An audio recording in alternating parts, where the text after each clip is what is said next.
បើឆាកមកភ្លាមមកឃើញចឹងណែកុំតន់អាភ័យកុំតន់អាភ័យសោះថ្ងៃហ្នឹងគឺខ្ញុំមកញ៉ាំការបងប្អូននៅខាងខេត្តតាកែវហើយកន្លែងគេលក់សាច់គោហ្នឹងគឺនៅទល់មុខរោងការហ្នឹងហ្មងហើយសាច់គោគេនិយាយពីថាល្អអញ្ចឹងធំអត់បានគឺត្រូវតែទិញហើយខំងើបតាំងពីម៉ោង 5 ជិះទៅហើយរកកាហ្វេផឹកទៀតអូនិយាយពីថាព្រឹកឡើងបើភ្នែកឡើងអត់កាហ្វេគឺអត់បានទេហើយនិយាយពីជីតាមផ្លូវនេះប្រឹងសម្លឹងសម្លក់អើយក្រែងលោមានខាងណាខាងណីគេបើកលក់កាហ្វេពេលព្រឹកនេះតែនិយាយទៅវាអត់មានហ្មងឡើងទៀករោងការឡើងចិត្តទៅដល់រោងការហើយខ្ញុំបានថតកែវកាហ្វេនឹងទៀតថាទុកថតអីអ្នកទាំងអស់គ្នាមើលប៉ុន្តែខ្ញុំរកវីដេអូណាឃើញសខ្ញុំមិនដឹងថាថតនៅក្នុងទូរស័ព្ទមួយណាទេនិយាយវិញវាន់អស់ហើយ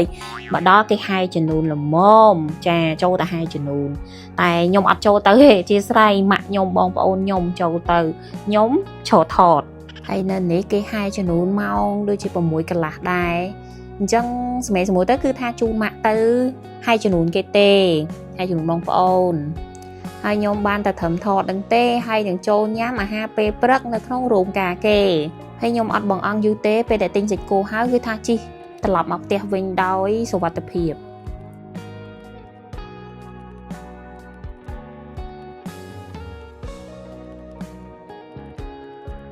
ពេលដែលខ្ញុំទៅមួយម៉ាក់ប៉ុន្តែពេលមកវិញគឺខ្ញុំត្រឡប់មកតែឯងទេដោយសារម៉ាក់គាត់នៅដល់ល្ងាចខ្ញុំអត់នៅដល់ល្ងាចទេខ្ញុំត្រឡប់មកទេហើយព្រោះងើបពីយប់រៀងហត់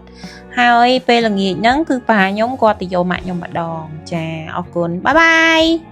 អូភ្លេចប្រាប់អ្នកនរគ្នាមួយទៀតនោះអាភ្នំដែលខ្ញុំថតហ្នឹងភ្នំជីសូ